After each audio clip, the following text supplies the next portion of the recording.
نحمد صلی علی رسول الکریم اما بعد فاعوذ باللہ من الشیطان الرجیم بسم اللہ الرحمن الرحیم۔ انشاءاللہ ہم سورہ علق کا دوسرا حصہ کریں گے آج۔ ہم نے اس سورہ علق کا آیت 1 سے 5 تک ہم کر چکے ہیں، تو اب 6 سے 19 تک انشاءاللہ کریں گے آج۔ جیسا کہ پہلے سبق میں ہم نے جانا کہ سورہ علق جو 5 آیات تھی وہ پہلی وحی کے طور پر نازل ہوئی تھی، یعنی کہ قرآن کے نزول کا آغاز ان آیات سے ہوا تھا۔ اور چونکہ اللہ سبحانہ وتعالیٰ نے جو قرآن جو مصحف ہم پڑھتے ہیں، ہمارے پاس جس ترتیب سے سورتوں کی ترتیب ہے، جو آیات کی ترتیب ہے، وہ نزولی ترتیب نہیں ہے۔ جس طرح سے قرآن نازل ہوا تھا اسی ترتیب سے قرآن کو مرتب نہیں کیا گیا ہے، بلکہ جس طرح سے رسول اللہ صلی اللہ علیہ وسلم نے جب کبھی وحی نازل ہوتی ہے، آپ صلی اللہ علیہ وسلم صحابہ کرام کو بتا دیتے کہ ان آیات کو فلاں آیات میں فلاں صورت میں فلاں آیت کے بعد یا پہلے ان کو رکھنا ہے۔ تو جو پہلی وحی کے بعد جو ہے فوراً بعد یہ جو آج کا جو سبق کی آیات ہیں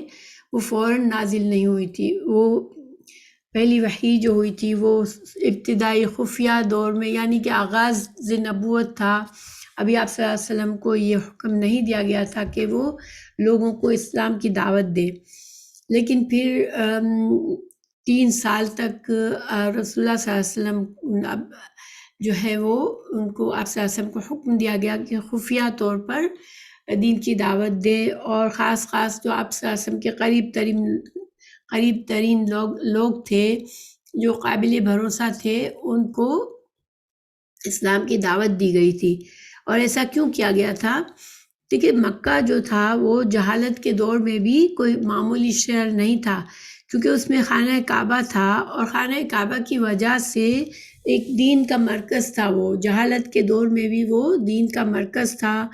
اور دور دور سے سارے عرب سے لوگ جو ہوتے تھے وہ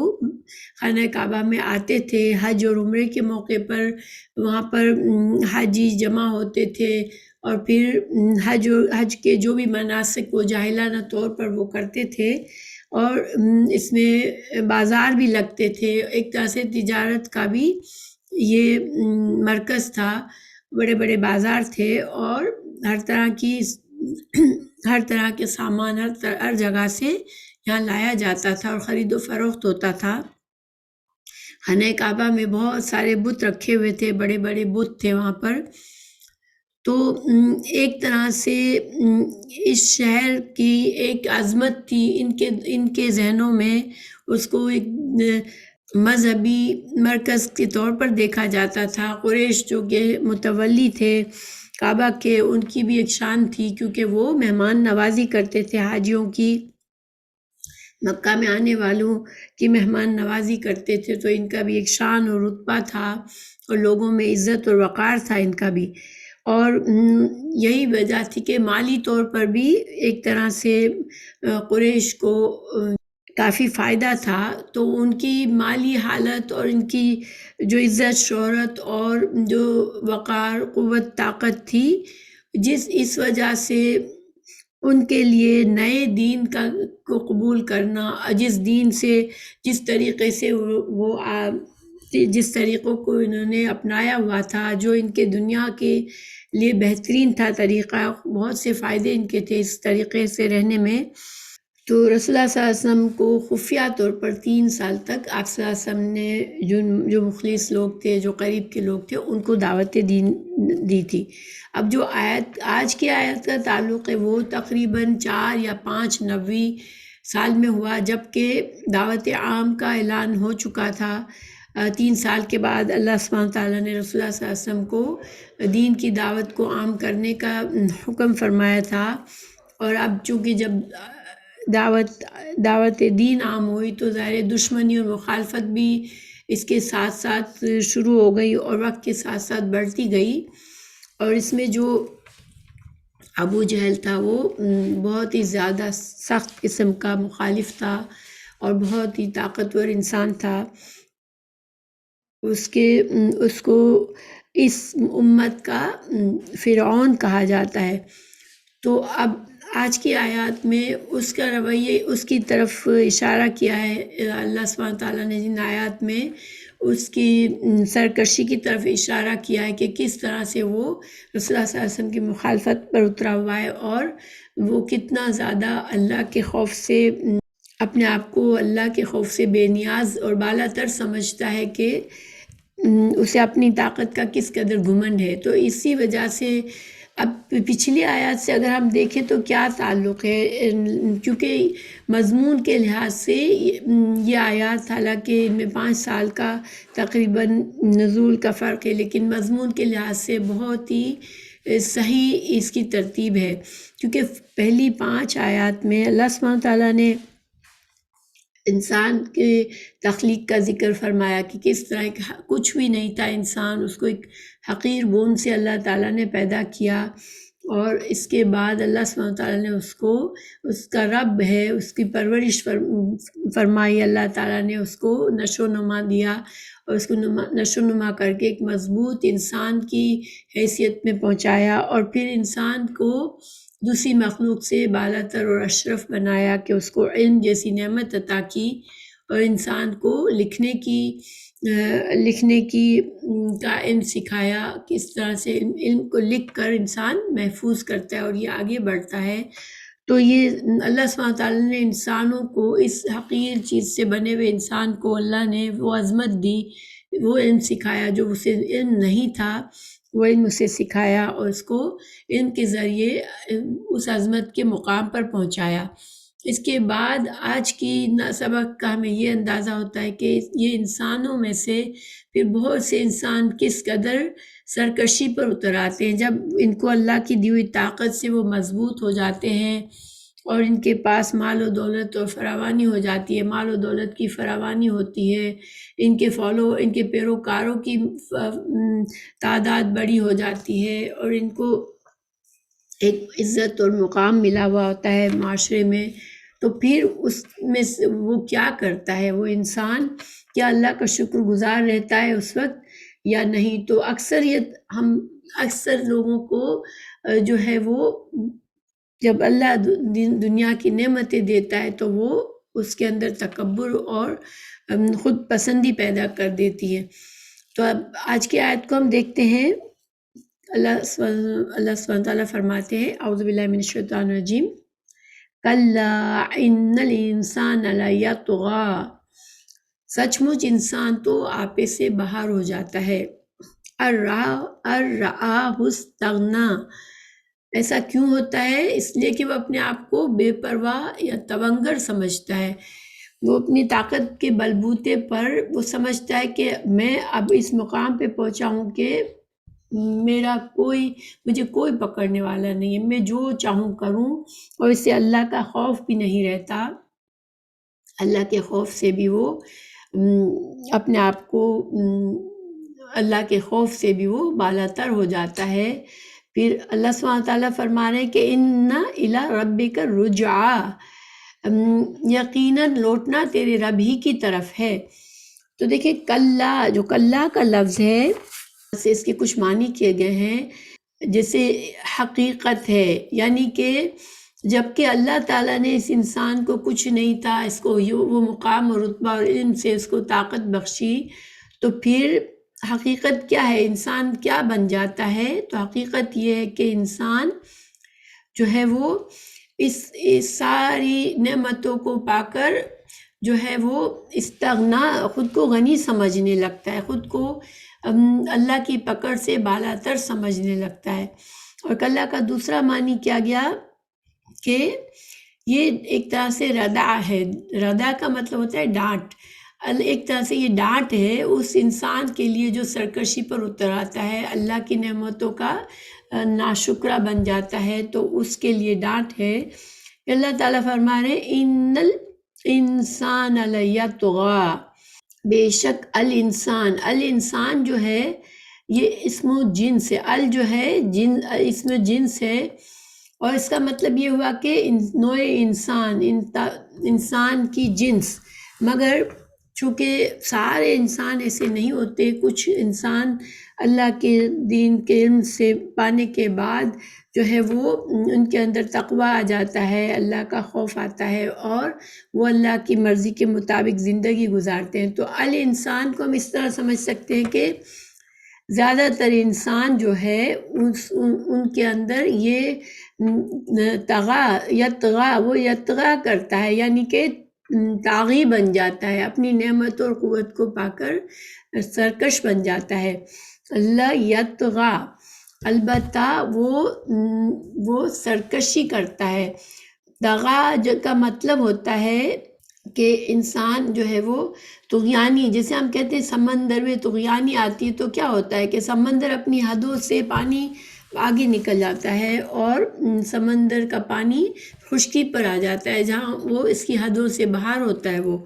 تو اسی طرح جب انسان جو ہے وہ اپنے غرور و تکبر میں آگے بڑھتا ہے، اللہ کی نافرمانی میں آگے بڑھتا ہے، تو اللہ کی جو حدیں، اللہ کی قائم کوئی حدوں کو، اللہ کی جو قائم شدہ حدیں ہیں انسانوں کے لیے، اس سے وہ باہر نکل آتا ہے، سرکشی کرتا ہے۔ تو اللہ تعالیٰ فرما رہے ہیں اس آیت میں کہ انسان کو جب اللہ طاقتور بناتا ہے، قوت عطا کرتا ہے، نعمتیں عطا کرتا ہے، تو شکر گزار ہونے کے بجائے وہ سرکشی پر اتر آتا ہے، حالانکہ یہ بھول جاتا ہے۔ اِنَّ إِلَىٰ رَبِّكَ الرُّجْعَىٰ، اللہ تعالیٰ بتا رہے ہیں کہ یقیناً لوٹنا تیرے رب ہی کی طرف ہے، یعنی کہ انسان چاہے کتنی بھی سرکشی کر لے، کتنا ہی اپنے آپ کو اللہ کی پکڑ سے بالاتر سمجھ لے، مگر ایک دن اسے اللہ ہی کی طرف لوٹنا ہے۔ جس رب نے اسے پیدا کیا وہ اسے دوبارہ اسے زندہ کر کے اس سے حساب کتاب لے گا اور اس کی سرکشی کا اسے بدلہ دے گا۔ حضرت عبداللہ بن عباس جو کہ مفسر قرآن تھے، وہ فرماتے ہیں کہ دو لالچی ایسے ہیں جن کا پیٹ ہی نہیں بھرتا، ایک طالب علم اور دوسرا طالب دنیا۔ اس دنیا میں ان دونوں میں بڑا فرق ہے۔ علم کا طالب تو اللہ کی رضامندی کے حاصل کرنے میں بڑھتا رہتا ہے، اور دنیا کا لالچی سرکشی اور خود پسندی میں بڑھتا رہتا ہے۔ پھر آپ نے یہی آیت تلاوت فرمائی، یعنی کہ حضرت عبداللہ بن عباس رضی اللہ عنہ نے ان آیت کی تفسیر میں یہ بات بیان کی کہ جس نے دنیا داروں کا ذکر ہے، جس نے دنیا داروں کا ذکر ہے، کیونکہ اس آیت میں ایسے لوگوں کی سرکشی کا ذکر فرمایا گیا ہے جو کہ دنیا کے طالب ہوتے ہیں، اور جب دنیا ان کو مل جاتی ہے علم و فضل سے، دنیا جو ہے وہ ان کو جو اللہ نے علم دیا، صلاحیتیں دی، اور اللہ نے جو ان کو رزق دیا اس سے وہ بہت طاقت حاصل کر لیتے ہیں، تو پھر وہ سرکشی کرتے ہیں۔ لیکن اس کے برعکس جو طالب علم ہوتا ہے، یہ جو حال پہلے بتایا وہ طالب دنیا ہوتا ہے، کیونکہ اس کی ساری توجہ دنیا پر ہوتی ہے، ساری کوششیں وہ دنیا پر لگاتا ہے، اسی وجہ سے وہ دنیا میں خوب ترقی کر کے بڑا بنتا ہے اور پھر اللہ کے مقابلے میں سرکشی کرتا ہے، اللہ کی حدوں کو توڑتا ہے۔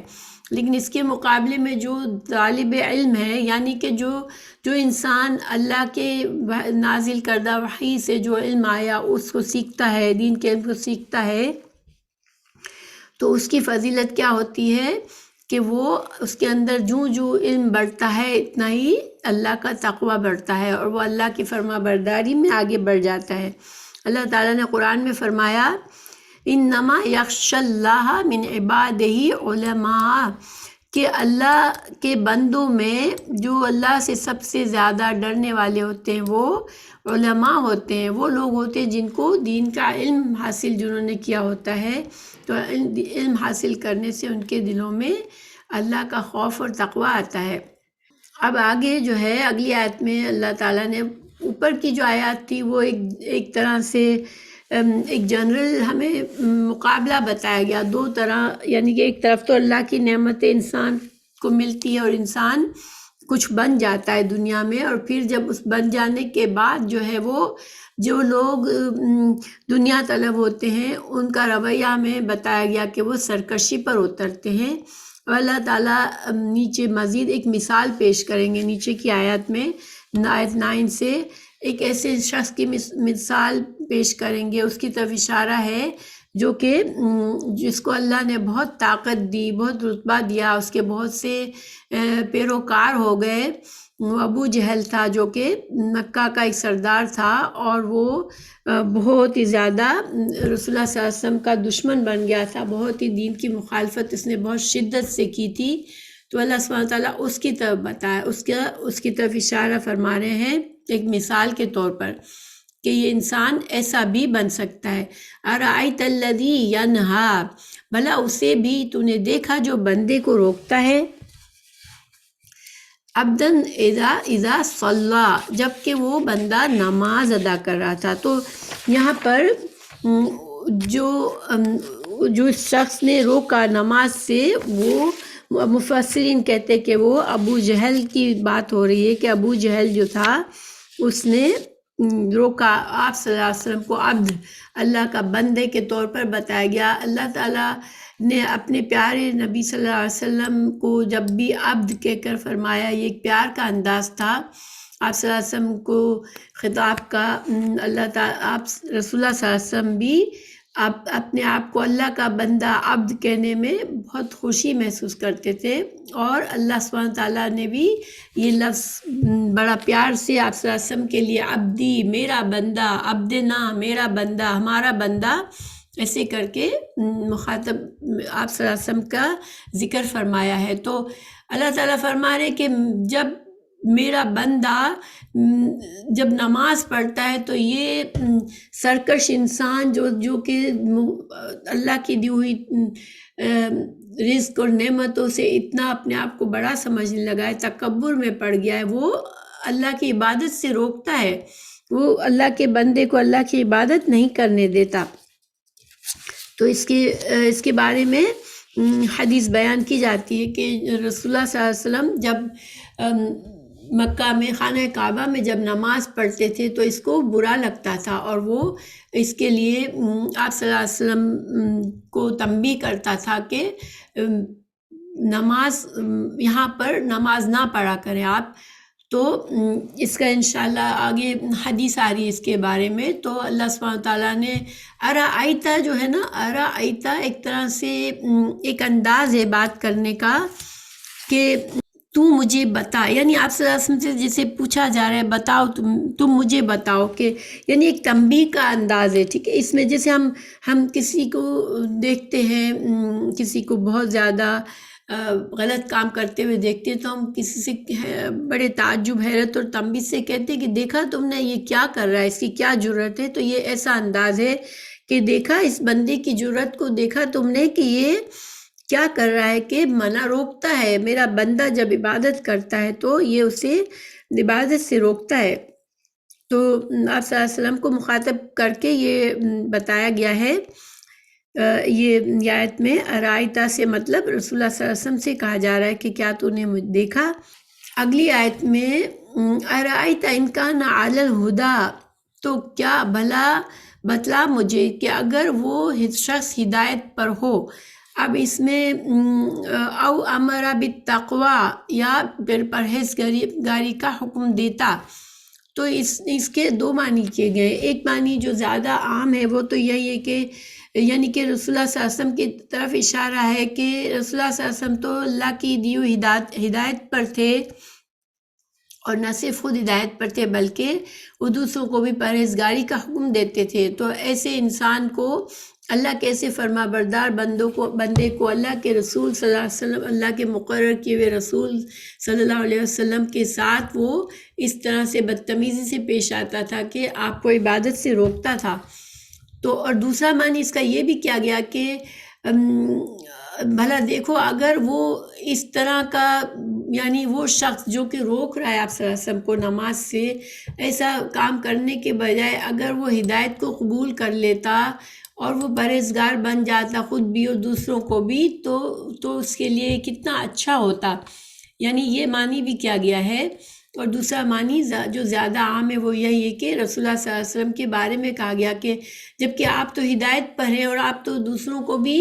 پرہیزگاری اور ہدایت کا حکم دینے والے ہیں، تو میرے ایسے بندے کو اس شخص کی جرأت دیکھو کہ وہ نماز پڑھنے سے روکتا ہے، اللہ کی عبادت کرنے سے روکتا ہے.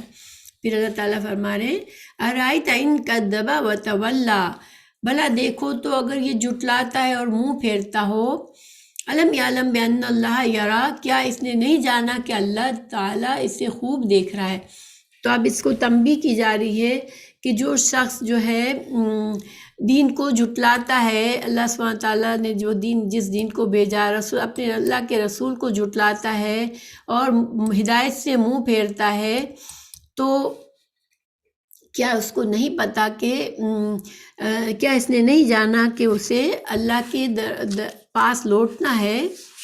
اور اللہ سبحانہ تعالیٰ سب کچھ دیکھ رہا ہے اور اس کو اس کا بدلہ دیا جائے گا، اس کے اس رویے کا، اس سرکشی کا برا انجام ہوگا۔ تو کیا وہ یہ سب کچھ نہیں جانتا؟ ایک طرح سے دھمکی ہے ابو جہل کے لیے یا ایسے سرکشی کرنے والوں کے لیے، جو کیونکہ یہ تو ایک مثال پیش کی گئی ہے، لیکن یہ آیات عام ہے کہ دنیا میں بہت سے انسان غلبہ پانے کے بعد یہ جو برا رویہ کرتے ہیں، اپنے آپ کو غنی سمجھتے ہیں اور دوسروں کو ہدایت سے روکتے ہیں، تو کیا ان کو نہیں پتہ کہ اللہ تعالیٰ ان کے بدعمالیوں کو دیکھ رہا ہے؟ پھر اللہ تعالیٰ فرما رہے ہیں کلا لئن لم ینتہی لنصفعا بالناصیہ، اب اس کو دھمکی دی جا رہی ہے کہ یقیناً اگر یہ باز نہ رہا تو ہم اس کی پیشانی کے بال پکڑ کر گھسیٹیں گے۔ تو صرف ابو جہل کے لیے نہیں، ظاہری بات ہے اس کا انجام بہت برا ہوا، لیکن اس طرح کے رویے کہ جو بھی انسان اللہ کے شکر گزار بننے کے بجائے وہ اس دنیا میں اپنے آپ کو غنی سمجھتا ہے، اپنے آپ کو اللہ کے احکامات سے بالا تر سمجھتا ہے، اللہ کی فرما برداری سے بالا تر سمجھتا ہے، تو پھر ان سب کے لیے اللہ کی طرف سے دھمکی ہے کہ اگر وہ باز نہیں آتے تو پھر نصفعن کہتے ہیں، یہ اس میں نون یہ اصل میں تھا نصفعن تھا، ٹھیک ہے، یعنی کہ تنوین کے بجائے اس طرح سے تھا نصفعن، یہ جو ہے عین کے ساتھ تنوین کے ساتھ لکھا گیا ہے، مصحف عثمانی کے طریقہ ہے یہ، لیکن یہاں پر اصل میں نون تاکید تھا، اس کو نون تاکید خفیفہ کہتے ہیں، اسی وجہ سے اس سے ترجمے میں زور پیدا ہو گیا، یعنی کہ ہم زور سے کھینچ کر گھسیٹیں گے اس کو۔ الناصیہ بالناصیہ، اس کو بالناصیہ، ناصیہ انسان کی پیشانی کے بال جو ہوتے ہیں، سر کے بال جو آگے سے اس کے آگے کے بال ہوتے ہیں، اس کو ناصیہ کہتے ہیں۔ تو یہاں پر وصل تو انسان، وہ پورا انسان ہی مخصوص ہے کہ اس کو جو ہے وہ جہنم کی طرف گھسیٹا جائے گا، لیکن ایک طرح سے اس کو پیشانی سے پکڑ کر، پیشانی کے بالوں سے پکڑ کر کھینچا جائے گا۔ تو ناصیہ جو ہے وہ اس کا مطلب ہوتا ہے پیشانی، تو پیشانی کے بل اس کو پیشانی کے بالوں سے پکڑ کر اسے گھسیٹا جائے گا، جہنم کی طرف لے جایا جائے گا۔ ناصیۃً کاذبۃ خاطیہ، ناصیۃ کاذبۃ خاطیہ، ایسی پیشانی جو جھوٹی اور خطا کار ہے۔ تو یہ پیشانی کی صفات بتائی گئی ہے کہ جھوٹی اور خطا کار، تو پیشانی سے مطلب پورا انسان ہی ہے، کہ وہ انسان جو ہے وہ عربی کا ایک طریقہ ہے کہ بعض اوقات صرف ایک جز کو لے کر جز کا ذکر کر کے کل مراد لیا جاتا ہے، یعنی کہ ناصیہ سے پورا انسان مراد ہے کہ وہ سرکش انسان، اس کو اس کی پیشانی سے پکڑا جائے گا، اور اس کی خصوصیت کیا ہے کہ وہ جھوٹا اور خطا کار ہے۔ خطا جو ہوتا ہے خاطئۃً، تو اس کے یہ الخاطئ جب ہوتا ہے تو اس کا مطلب ہوتا ہے عمدن گناہ کرنا، پرپزلی ارادے سے گناہ کرنا، ٹھیک ہے، اور وہ گناہ ہوتا ہے اور اس پر پکڑ ہوتی ہے۔ لیکن مخطئی، ایک انسان مخطئی ہوتا ہے اگر اسے غلطی سے گناہ ہو جاتا ہے، اور اس پر اللہ سبحانہ تعالیٰ نے غلطی پر اللہ تعالیٰ نے اس امت کو نہیں پکڑا۔ ایک حدیث ہے کہ رسول اللہ صلی اللہ علیہ وسلم نے فرمایا کہ میری امت پر نسیان اور خطا جو ہے وہ اس پر اللہ تعالیٰ نے درگزر فرمائی ہے. تو لیکن خاطئۃ قرآن میں جو ہے وہ گناہ گار کے طور پر بھی استعمال ہوا ہے. جیسے فرمایا اللہ تعالیٰ نے دونوں معنوں کی میں نے مثال یہاں لکھی ہے. لیس علیکم جناح فیما اخطأتم بہ، کہ یہاں پر یہ سورہ احزاب کی آیت ہے 5 کہ تم سے بھول چوک میں جو ہو جائے اس پر کوئی گناہ نہیں. اللہ سبحانہ تعالیٰ نے بھول چوک سے کیے ہوئے گناہوں کو معاف فرمایا ہے. لیکن نیچے کی آیت میں ان قتلہم کان خطأ کبیرہ، تو یہ سورہ اسراء کی آیت نمبر 13 ہے، جس کا جو تعلق ہے اس میں اولاد کو قتل کرنے والوں کے لیے کا گناہ بتایا گیا کہ یہ اولاد کو قتل کرنا کبیرہ گناہ ہے. تو یہاں بھی خطا کا لفظ ہے اور اس میں بھی خطا کا ہے اوپر بھی، اس وجہ سے کہ جب خاطی گناہ گار ہوتا ہے وہ عمدن گناہ کرتا ہے، لیکن المختی جو ہوتا ہے وہ بغیر عمد کے اچانک سے، یعنی کہ بغیر ارادے کے اس سے گناہ سرزد ہو جائے. تو یہاں پر اس آیت میں ایسی پیشانی جو کہ گناہ گار ہو، جو گناہ کا ارتکاب کرنے کی اس کی صفت ہوئی ہو، اور جب انسان کی صفت کوئی چیز بن جاتی ہے تو وہ اس کے اندر ہر وقت موجود ہوتی ہے. تو یہ اس کی زندگی گناہوں پر ہے اور یہ جھوٹا ہے. تو یہ بری دو صفات اس کے اندر ہیں. یہاں تک جو ہے وہ ایک طرح سے اللہ سبحانہ تعالیٰ نے ہمیں بتایا کہ ایسے انسانوں کو جن کے اندر بری صفات ہو جاتی ہے، اللہ تعالیٰ کی دی ہوئی نعمتوں سے وہ بھٹک جاتے ہیں، وہ سرکشی میں آ جاتے ہیں، تکبر ان کے اندر آ جاتا ہے، وہ اللہ کے خوف سے اپنے آپ خوف ان کے دل میں نہیں رہتا کہ مجھے ایک دن اپنے اللہ کے حضور پیش ہونا ہے اور مجھے میرے اعمال کا جواب دینا ہے. تو ایسے لوگوں کو پھر وہ جھوٹے لوگ ہوتے ہیں، وہ حق کا انکار کرنے والے ہوتے ہیں اور دین حق سے دور بھاگنے والے ہوتے ہیں، اور وہ گناہ کی زندگی کو پسند کرنے والے ہوتے ہیں، اللہ کی نافرمانی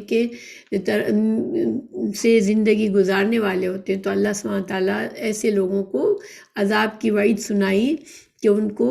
گھسیٹ کر ان کے پیشانی سے کے بالوں سے پکڑ کر ان کو جہنم میں ڈالا جائے گا.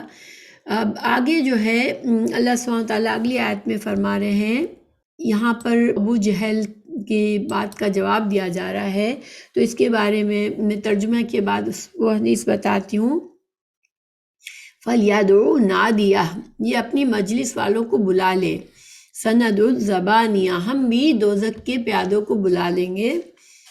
تو اس آیت کے بارے میں دیکھیں تو چاہیے کہ وہ فَلْيَدْعُ نَادِيَهُ، تو چاہیے کہ وہ اپنے مجلس والوں کو بلا لے. تو ابو جہل کو اپنے پیروکاروں کی بڑی تعداد سے اس کو بڑا غرور تھا، تو اس کے نادیہ کو اس کو بلانے کے لیے کہا کہ سند الزبانیہ. اللہ تعالیٰ نے فرمایا کہ ہم بھی دوزخ کے پیادوں کو بلائیں گے. تو الزبانیہ جو ہے اس کا عربی میں پولیس کو زبنیتن کہتے ہیں. اس کا مطلب ہوتا ہے ہٹانا، دھتکارنا، ٹھیک ہے. تو جہنم کے فرشتے بھی یہاں پر مطلب یہاں جہنم کے فرشتے، کیونکہ دیکھیں پولیس کو کیوں زبنیت کہتے ہیں، کیونکہ وہ مجرموں کو دھکے دیتے ہیں، ان کو لے جاتے ہیں، دھکے دے کے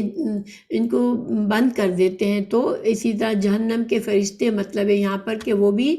ایسے مجرموں کو دھکے دے کر ان کو جہنم میں ڈالنے والے ہیں، بلکہ ان کو سزا دیں گے، ان کے ٹکڑے ٹکڑے کر دیں گے. تو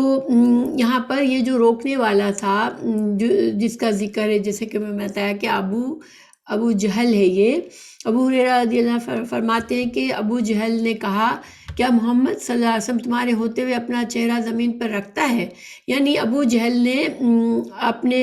اپنے جو ساتھی تھے، اس کے جو پیروکار تھے، ان سے پوچھا کہ کیا رسول اللہ صلی اللہ علیہ وسلم خانہ کعبہ میں نماز پڑھتے ہیں، سجدہ کرتے ہیں؟ تو اس کو کہا گیا کہ ہاں. ابو جہل نے کہا لات اور عزیٰ کی قسم، اگر میں نے اسے ایسا کرتے ہوئے دیکھ لیا تو اس کی گردن رون ڈالوں گا یا اس کے چہرے کو مٹی سے لت پت کر دوں گا.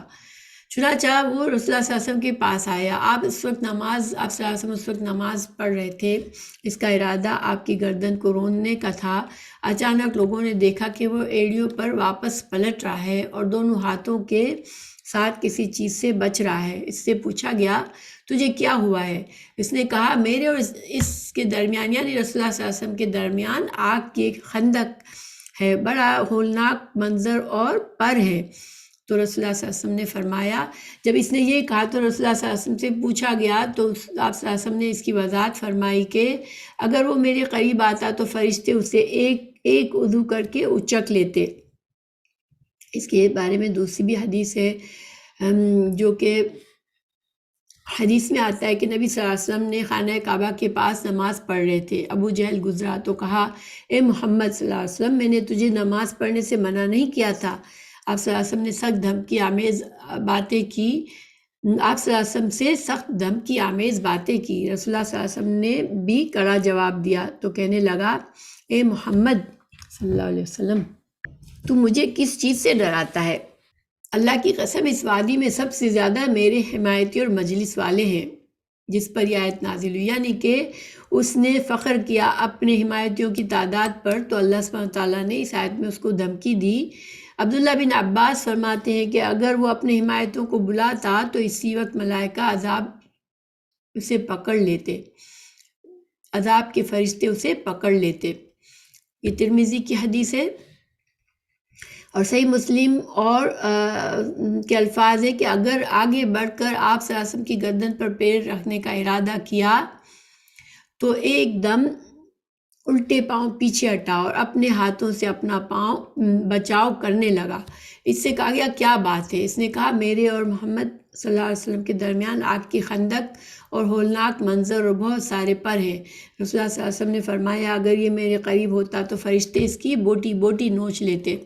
ان واقعات کو بیان کیا جا رہا ہے، لیکن جیسا کہ یہ ایک مثال کے طور پر اس کا ذکر کیا گیا، لیکن جو بھی دنیا میں اللہ سبحانہ تعالیٰ کے سامنے سرکشی کے لیے سر اٹھاتا ہے اور جو بھی اللہ کے نیک بندوں کو جو دین کو پھیلاتے ہیں، دین پر چلنے کی کوشش کرتے ہیں، ان کو روکنے کی کوشش کرتے ہیں جو لوگ، تو ان کا انجام اس آیت سے برا بتایا گیا۔ پھر اللہ سبحانہ تعالیٰ نے رسول اللہ صلی اللہ علیہ وسلم کو تسلی فرمائی کَلَّا لَا تُطِعْهُ وَاسْجُدْ وَاقْتَرِب، کہ خبردار ان کا کہنا ہرگز نہ ماننا اور سجدہ کر اور قریب ہو جا۔ تو یعنی کہ جو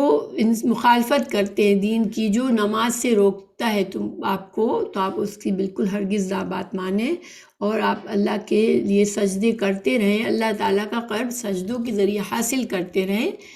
تو دیکھیں صحیح مسلم کی حدیث ہے کہ بندہ اللہ کے سب سے زیادہ قریب اس وقت ہوتا ہے جب وہ سجدے میں ہوتا ہے، تو تم سجدے میں دعا کیا کرو، یعنی صحیح مسلم کی حدیث ہے۔ تو ہمارے لیے بھی یہ پتہ چلتا ہے کہ سجدہ جب بندہ نماز میں ہوتا ہے اور خاص طور سے جب سجدے میں ہوتا ہے تو وہ اللہ سے قریب ترین ہوتا ہے اور سجدے میں دعا مانگنی چاہیے۔ پھر ابو ہریرہ رضی اللہ عنہ سے روایت ہے کہ رسول اللہ صلی اللہ علیہ وسلم اس آیت پر سجدہ کرتے تھے۔ تو یہ سجدہ تلاوت کی آیت ہے، اور سجدہ تلاوت جو ہے وہ قرآن کے جہاں جہاں سجدہ تلاوت ہوتا ہے وہاں سجدہ کرنا چاہیے مسلمانوں کو۔ خلاصہ یہی ہے کہ اللہ سبحانہ تعالیٰ کی بے شمار نعمتیں بندوں پر، اور اللہ کا دین بھی آنا جو ہے، رسول اللہ صلی اللہ علیہ وسلم کا آنا بھی اللہ سبحانہ تعالیٰ کی سب سے بڑی نعمت ہے، لیکن بندہ جو ہے وہ بہت سے بندے ناشکرے ہوتے ہیں اور اللہ کی نعمتوں پر وہ شکر کرنے کے بجائے اور سرکشی اور تکبر میں آ جاتے ہیں اور ان کا انجام بہت برا ہے۔ تو انشاءاللہ یہاں پر ہمارا یہ سبق پورا ہوا۔